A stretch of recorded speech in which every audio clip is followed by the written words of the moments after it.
Income tax department की तरफ से ज़्यादातर पर्सन को नोटिस आ रहा है, किसी को एसएमएस पे नोटिस मिल रहा है तो किसी के ईमेल आईडी पे नोटिस आ रहा है। तो ये नोटिस क्यों आ रहा है, इसका रिप्लाई कैसे देना है, इसकी मैंने एक सेपरेट वीडियो बना के ऑलरेडी अपने यूट्यूब चैनल पे अपलोड कर दी है। आप उसको जाके एक बार ज़रूर चेक कर लें, जिसका मैंने लिंक डिस्क्रिप्शन में डाल दिया है। मैं एक शॉर्टली में आपको बता देते हैं कि ये नोटिस अमूमन क्यों आ रहा है। तो आपने अभी तक असेसमेंट ईयर 2023-24 का आईटीआर फाइल नहीं किए हैं, लेकिन आपके एआईएस फॉर्म में एनुअल इंफॉर्मेशन स्टेटमेंट जो कि इनकम टैक्स डिपार्टमेंट जनरेट करता है, उसमें आपकी कहीं से ना कहीं से इनकम शो हो रही है, इसलिए आपको ये ऐसा मैसेज आ रहा है, ऐसी नोटिस आ रही है। तो उसके लिए आपको सबसे पहले अपना एआईएस फॉर्म जाके चेक करना है कि आपकी इनकम कहाँ कहाँ से दिखा रही है और आपकी इनकम का वैल्यू कितना है। अगर टैक्सेबल वैल्यू में है तो पहले आप अपना आईटीआर फाइल करते हैं। आईटीआर फाइल करने के बाद ई कंप्लायंस पोर्टल पे जाके रिप्लाई कर दें। अगर आपकी इनकम टैक्सेबल वैल्यू से कम है तो आपको नॉर्मली जाके एक कंप्लायंस पोर्टल पे रिप्लाई दे देना है। रिप्लाई कैसे देना उसका हमने ऑलरेडी वीडियो बनाया है, जिसका लिंक डिस्क्रिप्शन में आपको मिल जाएगा।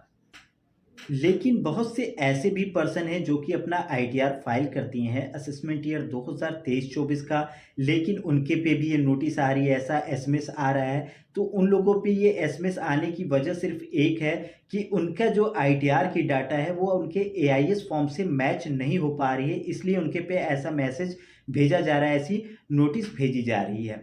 जैसे एज ए एग्जाम्पल, आप एक बिजनेसमैन हैं और अपने बिजनेस का डिटेल्स डाल के अपना आईटीआर फाइल कर दिए हैं, लेकिन आपके एआईएस फॉर्म में कैपिटल गेन की भी इनकम शो हो रही है, इंटरेस्ट की भी इनकम शो हो रही है, शेयर मार्केट से भी इनकम शो हो रही है, इसलिए आप पे ये नोटिस आ रहा है या ऐसा एसएमएस आ रहा है। तो उसके लिए आपको सबसे पहले अपना आईटीआर का जो फॉर्म है उसको रिवाइज करना है। आप 31 दिसंबर तक अपना फॉर्म रिवाइज कर सकते हैं। रिवाइज कर देने के बाद ई कंप्लायंस पोर्टल पे आप जाके बहुत ईजिली रिप्लाई दे सकते हैं।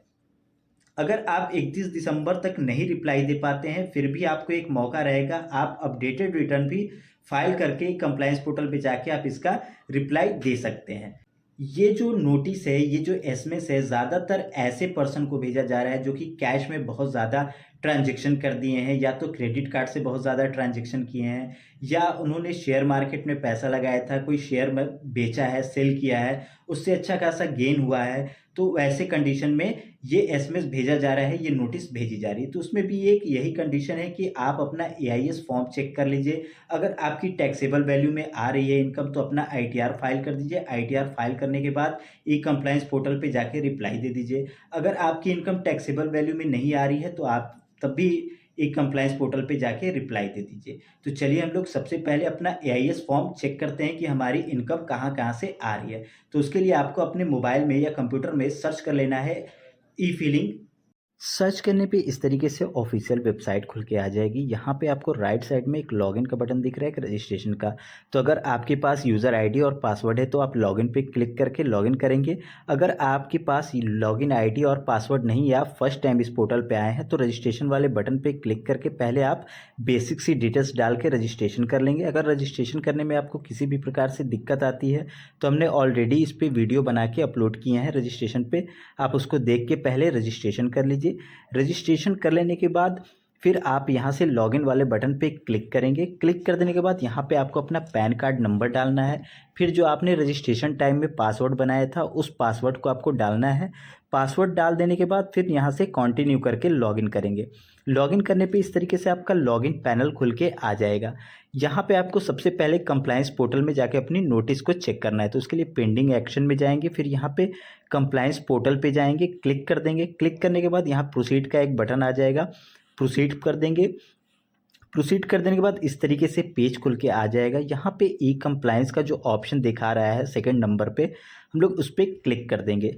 क्लिक कर देने के बाद जो भी आपके पे नोटिस लगा होगा वहाँ पे यहाँ पे नोटिस जो है वो शो होने लगेगा। तो यहाँ से आप अपना नोटिस को चेक कर लेंगे। इसको अपना एआईएस फॉर्म को चेक करेंगे कि आपके कहाँ कहाँ से इनकम शो रही। तो आप यहाँ से डायरेक्ट एआईएस फॉर्म को भी जाके चेक कर सकते हैं, या आप इस पोर्टल पे यहाँ पे मेनू में एआईएस का ऑप्शन है उस पर क्लिक करके भी जा सकते हैं। उस पर क्लिक करने के बाद फिर यहाँ पे एआईएस पे क्लिक करेंगे, फिर यहाँ एनुअल इन्फॉर्मेशन स्टेटमेंट पे क्लिक करेंगे अपना फाइनेंशियल ईयर चूज़ करने के बाद।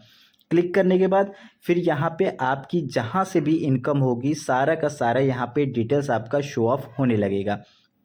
तो यहाँ पे देखिए एक सेकंड ऑप्शन दिखा रहा है SFT का उस पर पहले क्लिक करेंगे तो वहाँ पे आपकी और ज़्यादा डिटेल्स आपकी शो होने लगेगी। जैसे कि हमारे केस में कुछ सेविंग बैंक अकाउंट से इंटरेस्ट मिला है वो शो हो रहा है, कुछ हमारी डिपॉजिट है, FD RD है, उससे हमको कुछ इंटरेस्ट मिल रहा है वो यहाँ पे शो हो रहा है। तो इस पूरी इनकम को पहले हम कैलकुलेट कर लेंगे कि हमारा कितना टोटल इनकम हो रही है।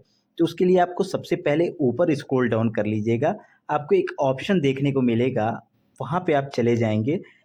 देखिए यहाँ पे ये जो इन दिखा रहा है टैक्स पेयर इन्फॉर्मेशन का जो ऑप्शन दिख रहा है उस पर क्लिक कर देंगे तो आपकी जितनी भी इनकम शो होती होगी तो यहाँ पे सारा डिटेल्स 1 बाय 1 शो होने लगेगा। तो इस सारी इनकम को कैलकुलेट कर देंगे। एक हमारे पे परचेज है तो परचेज हमारी इनकम नहीं होती है तो उसको हम उतना हाईलाइट नहीं करेंगे, पर यहाँ पे ये जो 2 इनकम है उसको हम कैप्चर कर लेंगे, कैलकुलेट कर लेंगे। तो ये 2 इनकम को जब हम कैलकुलेट करते हैं तो हमारी जो इनकम है वो 2.5 लाख से अबव जा रही है या 2.5 लाख जा रही है। तो इस वैल्यू पे हमको अपना ITR फाइल करना मैंडेटरी हो जाता है। तो पहले मैं अपना इसका ITR फाइल करेंगे।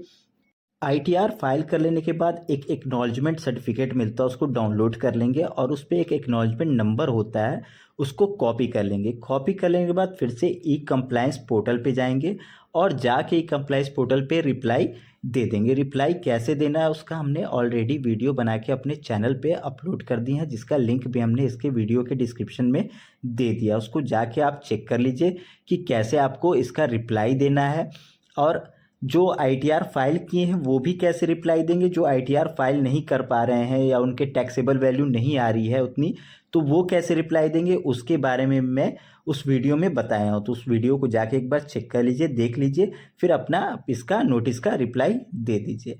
तो आपको अगर ये जानकारी पसंद आई है तो ज़्यादा से ज़्यादा लोगों से शेयर कीजिए, क्योंकि ये परेशानी में ज़्यादा लोग जूझ रहे हैं, इसलिए ज़्यादा से ज़्यादा लोगों से शेयर कीजिए। और साथ ही साथ हमारे इस चैनल को सब्सक्राइब तो आज कर ही लीजिए, क्योंकि मैं ऐसी इन्फॉर्मेशन वीडियो हमेशा लाता रहता हूँ। तो ज़रूर हमारे इस चैनल को सब्सक्राइब आप ज़रूर कर लीजिए।